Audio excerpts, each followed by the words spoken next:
తెలంగాణ పంచాయతీ ఎన్నికల్లో కోతులు కీలకంగా మారాయి. ఎన్నికల్లో ఎన్ని లక్షలు ఖర్చు చేసినా చివరకు వానరాలే అభ్యర్థి గెలుపును డిసైడ్ చేయనున్నాయి. అసలు కోతులకు పంచాయతీ ఎన్నికలకు లింక్ ఏంటి అంటారా?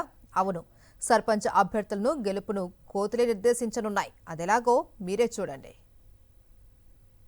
తెలంగాణలోని చాలా గ్రామాలను కోతులు కలవరపెడుతున్నాయి. తెల్లారిందంటే చాలు వానరాల దండు ఇళ్లపై దాడి చేస్తున్నాయి. నానా హంగామా చేస్తున్నాయి. వానరం కనిపించిందంటే చాలు అనేక గ్రామాల్లోని ప్రజలు భయపడి ఇళ్ల తలుపులు కిటికీలు వేసుకోవాల్సిన పరిస్థితులు నెలకొన్నాయి. మహిళలు, పిల్లలు, వృద్ధులు ఎవరు కనిపిస్తే వారిపై దాడి చేస్తూ ఉన్నాయి. ఇప్పటికే అనేక మంది కోతుల బారిన పడి ఆసుపత్రుల పాలయ్యారు. ఇక పంట పొలాలు, కూరగాయల తోటలు, రకరకాల పండ్ల చెట్లపై దాడి చేస్తూ పంటనంతా సర్వనాశనం చేస్తూ ఉన్నాయి. కోతుల బెడదతో కొందరు కూరగాయల తోటల సాగునే మానుకున్నారు అంటే వానరాలు ఎంత బెంబేలెత్తిస్తున్నాయో అర్థమవుతుంది. తెలంగాణలో దాదాపు ఏ గ్రామంలో చూసినా కోతుల బెడద తీవ్రంగానే ఉంది. ఇప్పుడు ఈ సమస్యనే పంచాయతీ ఎన్నికల్లో కీలకాంశంగా మారింది. కొందరు సర్పంచ్ అభ్యర్థులు తమ ప్రచార అస్త్రంగా కోతుల బెడదను మలుచుకున్నారు. ఒకరు కొండముచ్చుతో ప్రచారం చేయగా మరో చోట ఇద్దరు ఎలుగుబంటి, చింపాంజీ వేషధారణతో ప్రచారం చేయించారు. తమను గెలిపిస్తే కోతులు లేని గ్రామాలను తయారు చేస్తాము అని హామీల వర్షం కురిపిస్తున్నారు. కరీంనగర్ జిల్లా సైదాపూర్ మండలం వెన్నంపల్లి గ్రామస్తులు కోతుల బెడద నుంచి ఉపశమనం కలిగించిన వారికే తాము ఓటు వేస్తామని చెప్తున్నారు. ఓటర్ల నాడిని పసిగట్టిన ఇక్కడి సర్పంచ్ అభ్యర్థిగా బరిలోకి దిగిన చిరంజీవి కోతులు ఊళ్ళో లేకుండా చేస్తాను అంటూ ప్రచారం చేస్తున్నారు. చెప్పడమేంటి, ఏకంగా కోతులను పట్టేవారిని గ్రామానికి పిలిపించి వానరాలు తరలించే కార్యక్రమాన్ని అప్పుడే మొదలెట్టేశాడు. ఏకంగా ఏడాదికి 1,50,000 రూపాయలను కోతులు పట్టేవారికి కేటాయించేందుకు సిద్ధమయ్యాడు. ఇలా వానరాలు సామాజిక సమస్యగా మారడంతో లోకల్ ఎన్నికల మేనిఫెస్టోలో కోతుల బెడదను అరికట్టడమే ప్రధానమైపోయింది. ఏం డౌట్ ఉన్నా కూడా ఎక్కడ కోతులు పట్టినా వాళ్ళకి ఫోన్ చేసి పిలిపించచ్చు. ఏదైనా డౌట్ ఉన్నా కూడా నాకు ఫోన్ చేసి పిలుపుని అని చెప్తే నేను కూడా పిలిపిస్తాను. ఇంకా నేను నామినేషన్ వేయకముందుకే ఈ కోతుల బెడ దాని నుండి తప్పియాలని చూస్తాను.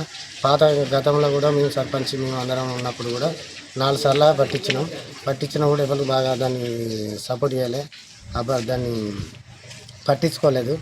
దానివల్ల అది కూడా మనసులో పెట్టుకొని వీళ్ళు చెప్పవాలి, వీళ్ళు కూడా చెప్పారు ఇంటింటికి పోతే కూడా కోతులకు ఇబ్బంది అవుతుంది అన్నారు. తప్పకుండా అది చేస్తానని చెప్పి మనసులో పెట్టుకొని అన్నీ గమనించి మంచి జరగాలనే ఉద్దేశంతో ఈ కార్యక్రమాన్ని స్టార్ట్ చేసిన.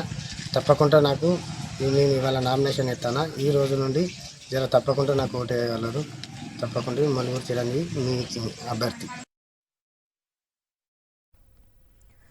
జయశంకర్ భూపాలపల్లి జిల్లా రేగొండ గ్రామస్తులు మా ఓటు అమ్మేది లేదు అంటున్నారు. ముందుగా ఊరి సమస్యలు పరిష్కరిస్తేనే ఓటు వేస్తాము అని వాల్ పోస్టర్లు వేసి మరీ వినూత్న కార్యక్రమం చేపట్టారు. మాడగాని నరేష్ అనే వ్యక్తి ఊరంతా పోస్టర్లు వేసి మరీ ప్రచారం చేస్తూ ఉన్నాడు. గ్రామంలో ముఖ్యమైన సమస్య కోతులను తరిమిన తర్వాతే సర్పంచ్ అభ్యర్థులు ఓట్లు అడగాలి అని ప్రచారం చేస్తున్నాడు. కోతుల వల్ల తీవ్ర ఇబ్బందులు పడుతున్నాము అంటున్నారు. ఇళ్లల్లోకి చొరబడి నానా భీభత్సం సృష్టిస్తూ ఉన్నాయని, ఇప్పటికే చాలా మంది గాయాలతో బాధపడుతూ ఉన్నారని, ఇప్పటికైనా కోతులను తరిమివేసిన తర్వాతే ఓట్లు అడగాలి అని నరేష్ కోరుతున్నాడు. కోతులు రాకుండా వాటిని పట్టించి వేరే చోటికి అరణ్యాలకు తరలించి గ్రామ ప్రజలను మొట్టమొదటిగా చేయాలి. స్కూళ్ళలో కూడా కోతులు దాడి చేస్తూ చిన్నపిల్లలను గాయపరిచిన సందర్భాలు చాలా ఉన్నాయి. కావున ఈ యొక్క గ్రామ పంచాయతీకి ఎన్నికయ్యే వ్యక్తి మొట్టమొదటిగా ఈ సమస్యను దృష్టిలో పెట్టుకొని కోతులను తరిమివేయాలని, లేదా ముందే కోతులను తరిమేసి సర్పంచ్ ఎన్నికలకు వెళ్ళాలని నా యొక్క విన్నపం. మంచిర్యాల జిల్లా దండేపల్లి మండల కేంద్రంలో సర్పంచ్ అభ్యర్థి అజ్మీర్ రాజేశ్వర్ పంచాయతీ ఎన్నికల్లో కోతులు, కుక్కల బెడద సమస్యపై ప్రజలకు హామీలు ఇస్తున్నారు. హామీ ఇవ్వడమే కాదు, ప్రజల కోరిక మేరకు తక్షణ చర్యలు ప్రారంభించారు. గ్రామస్తులంతా గాంధీ చౌరస్తాలో నిరసన వ్యక్తం చేసిన మరుసటి రోజే కోతుల బెడదను నిర్మూలించేందుకు కొండెంగలను తీసుకొచ్చారు.